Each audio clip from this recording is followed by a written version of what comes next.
Mga ordinaryong mamamayan mula sa iba't ibang sektor ang ngayon kumikilos para pagtibayin ang kanilang suporta kay Vice President Sara Duterte. Magbabalita si Charmaine Balagon. Lumagda ang pamunuan ng Kilusang Pagbabago Pilipinas o KPP ng isang manifesto para suportahan si Vice Presidente Sara Duterte dahil saan nila'y dedikasyon nito at walang sawang pagsisikap para sa pagbabago.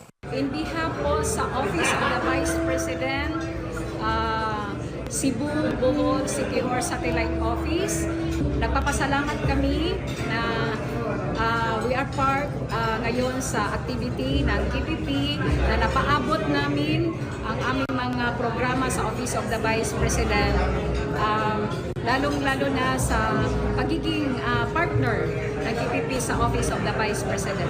Ang naturang signing of manifesto of support kay VP Inday Sara ay ginanap kamakailan kasabay ng Leaders Conference na dinaluhan ng mga representante mula sa iba't ibang sektor.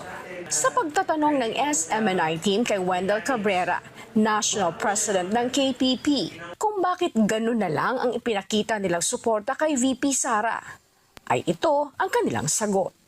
And so now, we find it very fitting, that we issue a manifesto of support for the Vice President.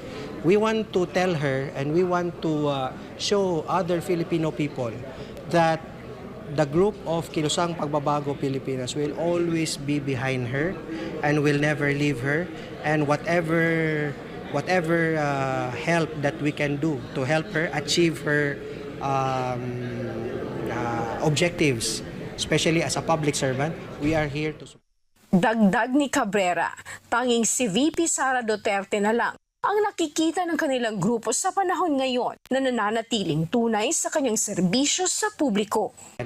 Despite the fact that a very huge demolition job has been undertaken against her, attacking her left and right using precious government money to attack her, but still Vice President Sara Duterte remains steadfast in her duty, in her sinumpaang tungkulin to the Filipino people.